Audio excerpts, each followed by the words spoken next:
한국말 몰라요? 그럼 다음에 오세요. 제 귀를 때린 이 말, 제 도시 울란바토르에서 들었습니다. 저는 몽골 사람입니다. 그런데 제 땅에서 제 언어 대신 한국어를 못한다는 이유로 손님 취급조차 못 받았던 겁니다. 그날 제 자존심은 산산이 부서졌습니다. 거리를 걸으면 눈에 들어오는 건 서울 김치찌개, 강남 미용실, 한강뷰 아파트. 마치 작은 서울 한복판에 서 있는 듯 했습니다. 사람들은 말합니다. 여기 들어가면 인생이 달라져요. 아이 키우려면 한국식 아파트가 최고죠. 도대체 왜 우리 몽골에서 한국이 기준이 되어야 합니까? 하지만 충격은 거기서 끝나지 않았습니다. 불과 몇 달 뒤, 저는 한국 땅을 직접 밟으며 이 모든 질문에 대한 답을 보게 됩니다. 그리고 그곳에서 제 인생을 바꿀 잊을 수 없는 충격과 감동을 경험하게 되죠. 제 이름은 감바트. 몽골에서 태어나 자란 평범한 청년이지만 제 꿈은 특별했습니다. 어릴 적부터 허름한 골목과 낡은 건물들을 보며 생각했죠. 언젠가 내가 직접 이 도시를 바꿔야겠다. 그래서 도시계획을 전공했고 마침내 제게도 기회가 찾아왔습니다.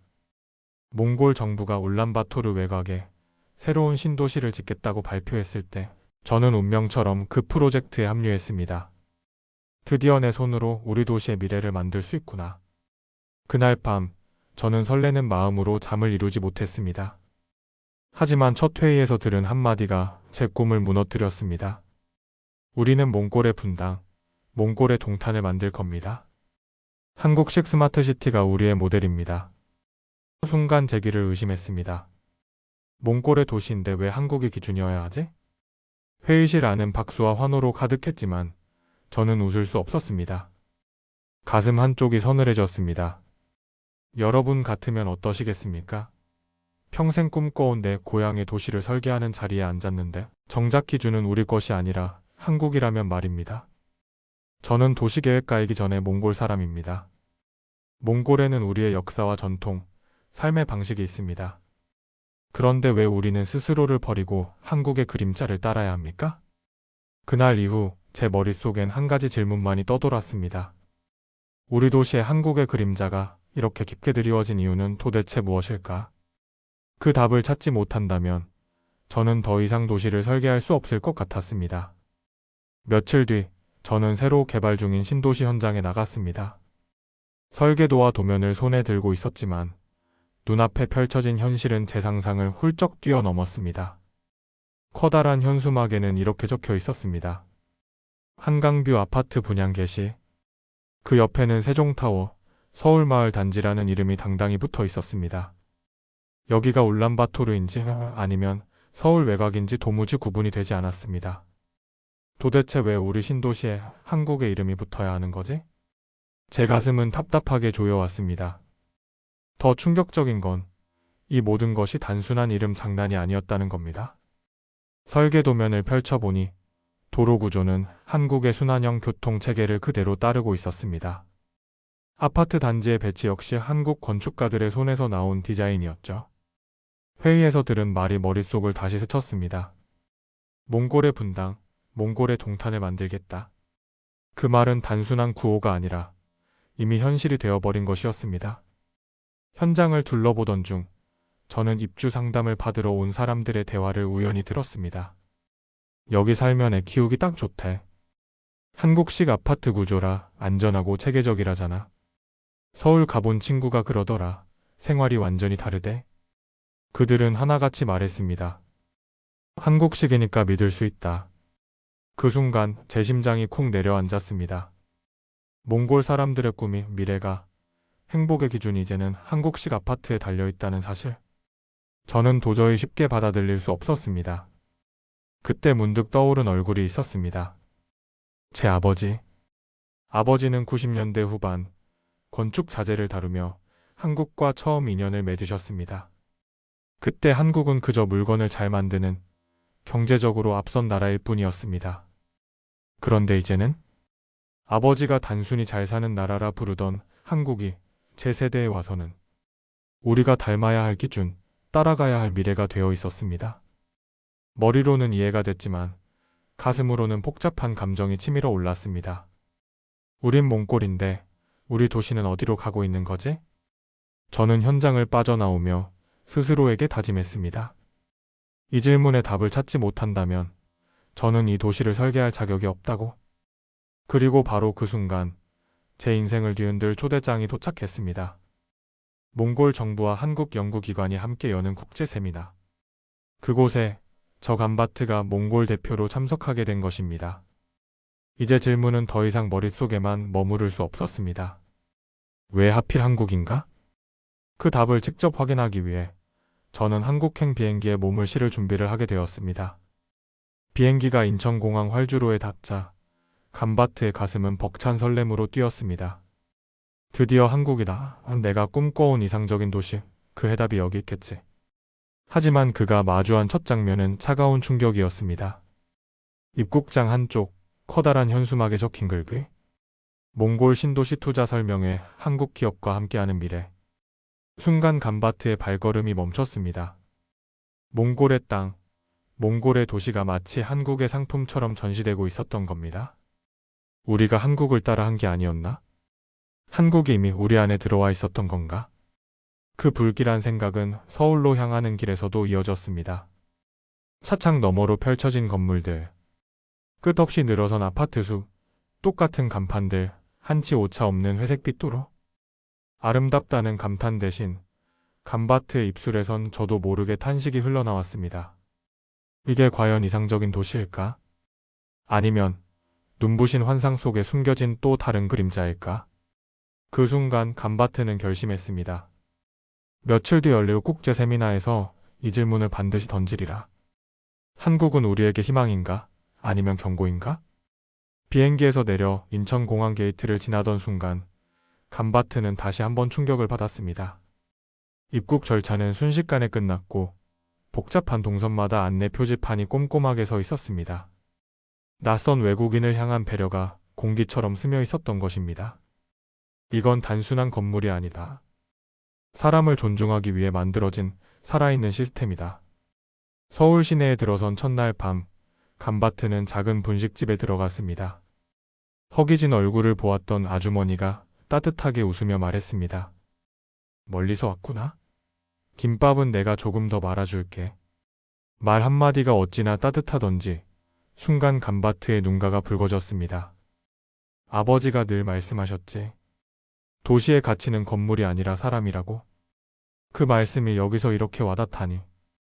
다음 날 그는 지하철을 탔습니다.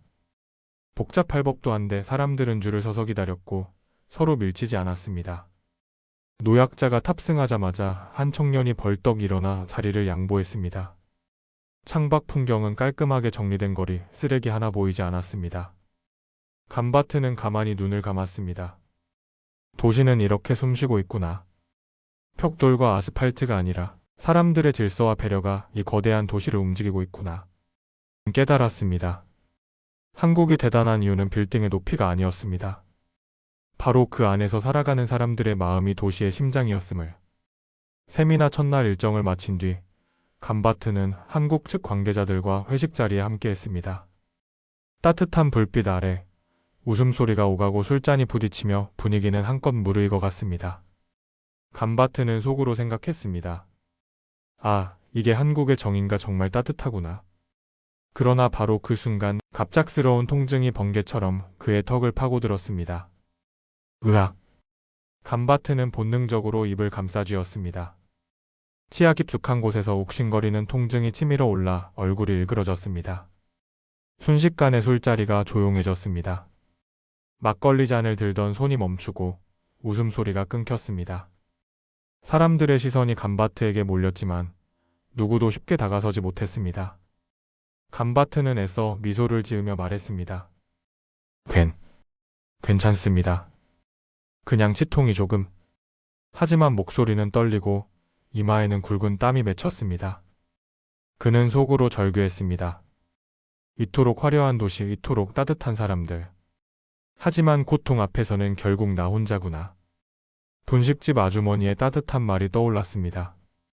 지하철에서 청년이 양보하던 모습도 스쳐갔습니다. 그러나 지금 이 자리에서는 누구도 그의 고통을 대신해 줄 수 없었습니다. 감바트의 눈빛이 흔들렸습니다. 역시 한국도 겉만 화려한 건 아닐까? 다음날 아침 감바트의 휴대폰이 울렸다. 감바트 씨, 어제 많이 불편하셨죠? 제가 치과 예약 다 해놨습니다. 지금 내려오시면 같이 가시죠. 낯선 한국에서, 그것도 단 하루 만에 누군가가 이렇게 나를 챙겨주다니. 순간 감바트의 눈가가 붉어졌다. 치과 대기실. 접수부터 진료까지 불과 30분도 채 걸리지 않았다. 엑스레이를 찍고 의사가 밝은 미소로 말했다. 걱정 마세요. 오늘 안에 다 해결됩니다. 그 말에 감바트는 가슴 깊숙한 곳이 무너져 내리는 듯한 안도감을 느꼈다. 외국인이라고, 낯선 나라 사람이라고 차별하지 않는구나. 나를 그냥 한 사람으로 대해주는구나. 진료가 끝나고 나오자 동행한 한국인 동료가 따뜻하게 어깨를 두드렸다. 한국은요, 겉으로는 차가워 보일 때도 있어요.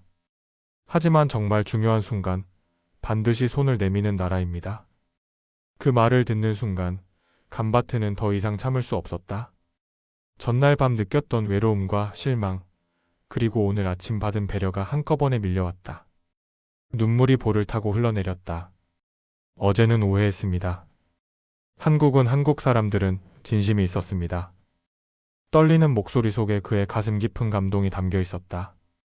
그리고 그는 그날 밤 일기장에 이렇게 적었다. 나는 오늘 도시가 아니라 사람을 배웠다. 한국은 건물이 아니라 사람의 마음이 만드는 나라였다.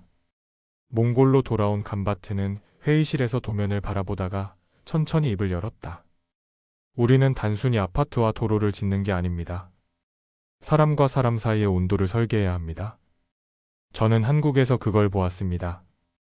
순간 회의실은 조용해졌다.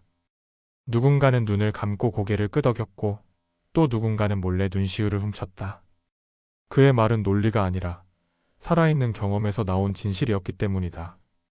그날 이후 몽탄 신도시의 설계는 달라졌다. 어린이 놀이터 옆에는 노인들이 앉아 쉴 수 있는 의자가 놓였고 교차로마다 보행자를 위한 안전구역이 추가됐다. 아파트 단지 안에는 주민 누구나 함께 밥을 나눌 수 있는 작은 공동 부엌이 포함됐다. 감바트는 매일 아침 다이어리에 같은 문장을 적었다. 오늘도 사람을 위한 도시를 그리자.